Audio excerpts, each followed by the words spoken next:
Hello everybody and welcome back to another video of Heroes of the Storm. Today we're playing some Hanzo, the Master Assassin.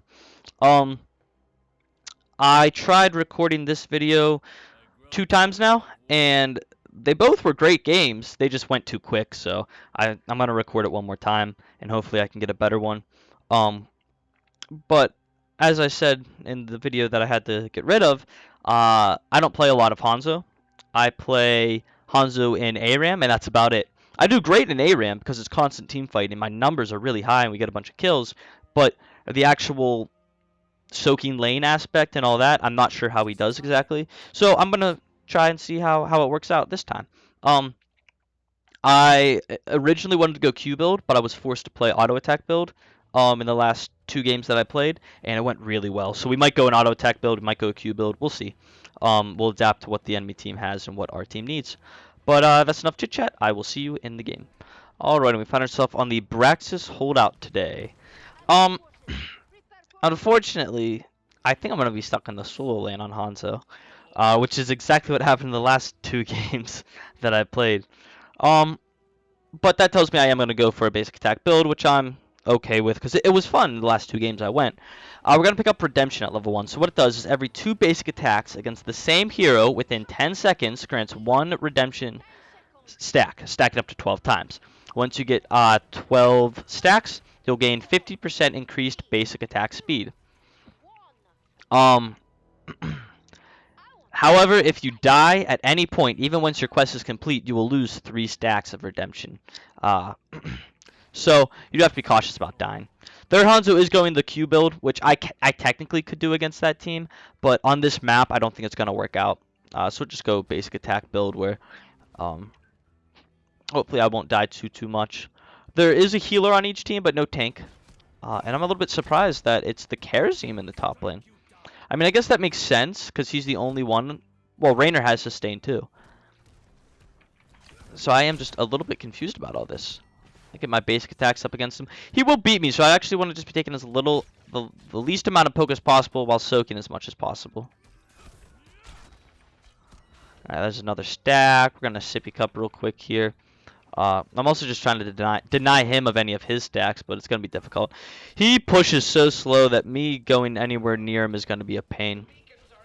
Alright, here's how we're playing this. We're just going to auto attack every now and again. He's baiting me. Alright. So I sippy cupped really early there, so we are going to lose in lane pressure against him until level 4. Level 4. We should have an upper hand on him. One little more thing of soak. So I'm just trying to get these minions soaked up. I was thinking he'd be on the point, but he was not. So there's a 30% of our HP taken away. But we have more range than him until he uses his Q, and then he'll have more range than us. But I mean, as long as he's not stacking, I'm cool with it. I'll get level 4 soon enough. I just need to be patient. Don't go in too far. I think he used his E there, so screw it. I want to see your bush.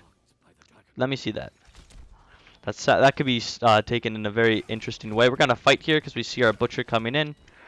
Butcher coming in. Maybe not. He's just gonna capture the point, which is cool too.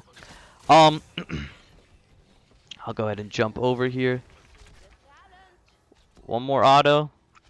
Nice! Don't go for it! Don't do it, Butcher!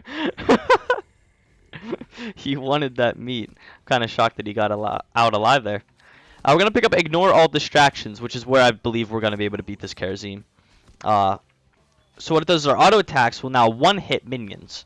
And after one-hitting a minion, we will also gain 2 attack range for 3 seconds.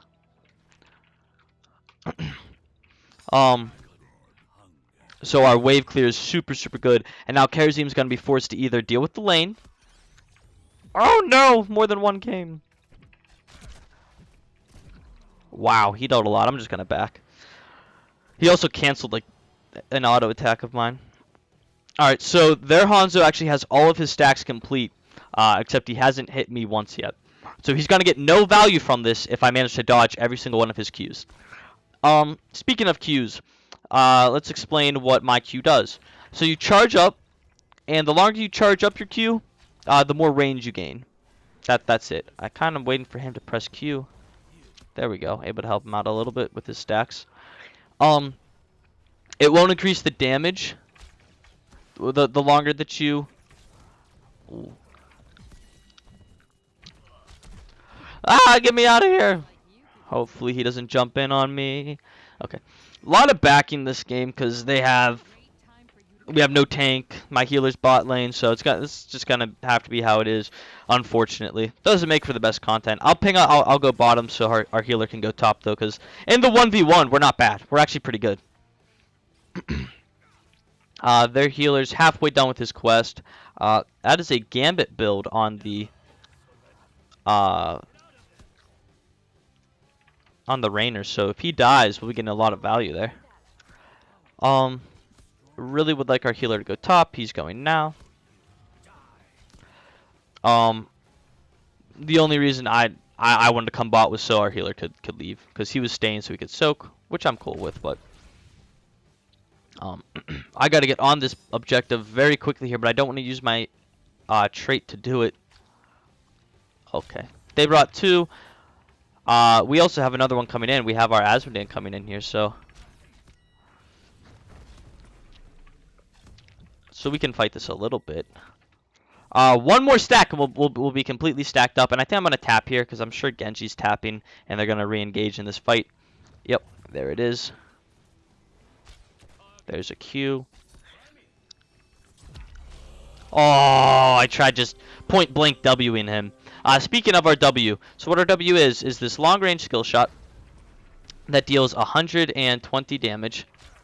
Yeah, you overstepped your boundary, boy. Oh, does 120 damage. But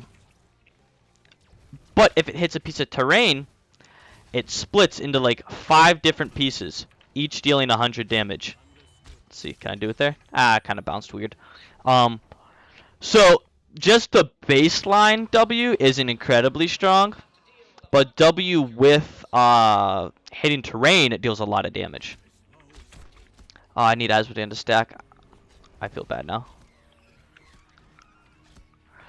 But with that attack speed, we're actually able to pump out a lot of damage rather quickly. We also picked up sharpened arrowheads at level 7.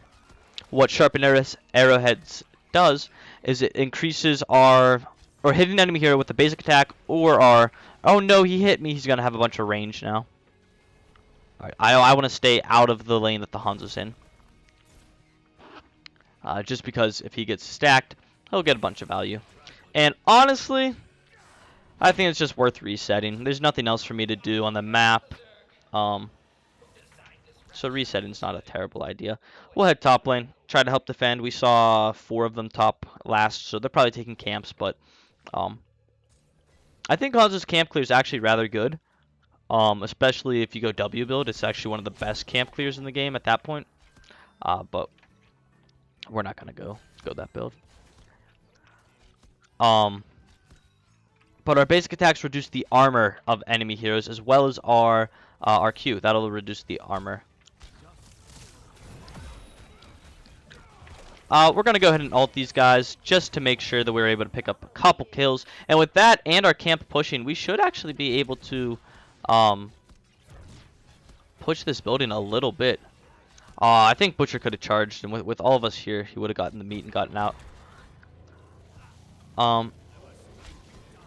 Trying to bounce my stuff there.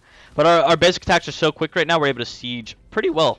Asmodean has a good clear down there in the bottom lane. And the only thing I'm a little bit concerned about is the enemy team rotating from there. So we'll place down a little Sonic Arrow. That is our E. It scouts an area for you for like, what, 4 seconds? 5 seconds. Make sure we're autoing minions so we have that increased range on these enemies. And I think I got hit by another ability by Hanzo there. So one more and we're going to be a very sad boy. Unfortunately, our Uther did get taken down there. He got it. I wasn't thinking. So now their Hanzo's going to have little bit more power, but we are taking their whole entire bottom lane as ours, so I mean, I'm not complaining too much. Looks like one Q and one auto attack kills pylons. It also kills Zagara minions. I learned that recently.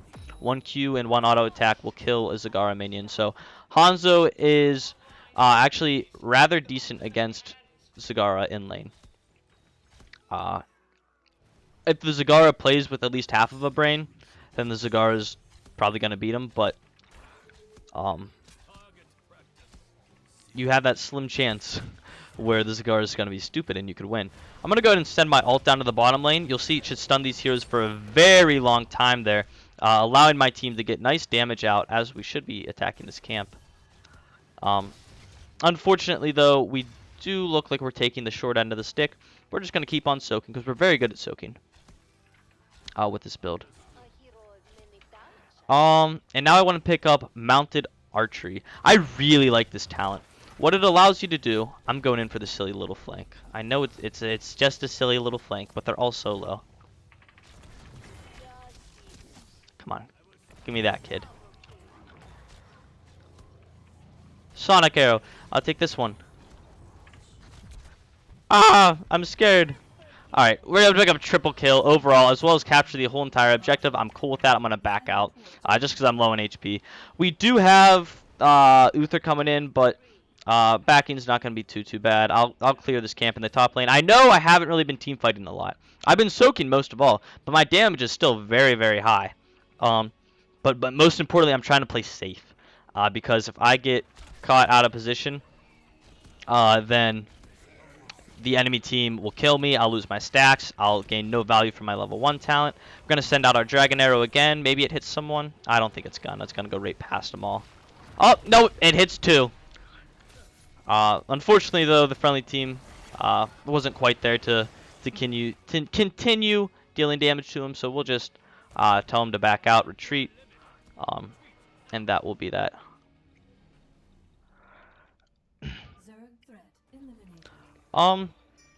Camps are available, so we'll start taking those. Butcher is at 162 on his meat, so not too bad. I want to see how well I do against the camp here. I don't actually know if we'll be able to solo it here, but we're testing, limit testing. Yeah, we definitely don't beat that. Okay, at least we got it prepped for the friendly team. Uther's there, but there's no point in me staying when I can just back and get full HP. I wonder how many times I'm going to back this game. We've got to be up to like 8 already. Enemy team has been missing. We do see Probius right there. Okay, they're showing themselves now. A little bit afraid that they might be trying to sneak up boss, but it doesn't quite look like it. But what mounted archery does is, for the first 5 seconds after mounting, you will gain an additional 25% movement speed. So you gain 155 mount speed whenever you use your mount. Additionally, your mount's cooldown is reduce the cooldown of mount by 2 seconds, so it's only on a 3-second cooldown now instead of the traditional 5.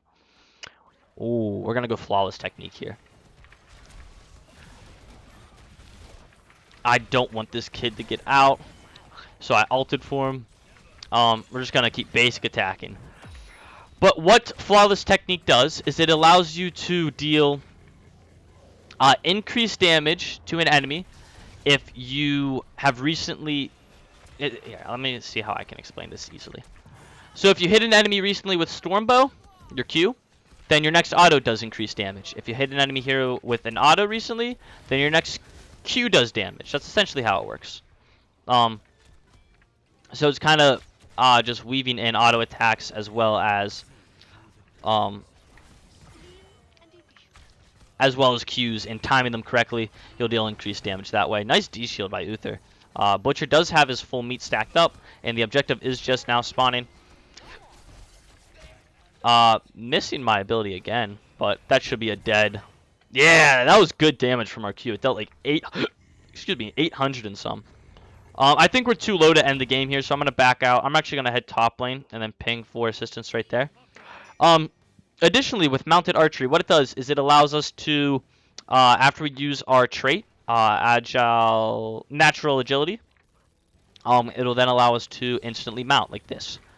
Instant mount, and it's with that increased movement speed, so it's super duper strong. Use our W with maximum value. And I actually should have been tanking that a little bit more for the friendly team. Whoopsie. We all are still fairly low. Now our ultimate ability, if you look, see if I can just show you guys a little bit. If you look, it has different points, like right here and here, showing where the skill shot goes. Well, those different points for your skill shot show how much damage? Yeah, how much damage as well as how long the stun works. So if you do a point blank stun, it's going to be very short compared to a across the map giga stun. Oh, kind of like that. A little bit of lag coming out all of a sudden. Gonna kill these pylons quickly. And with a full Zerg wave and a boss coming in, it does look like it will be the end for the enemy team.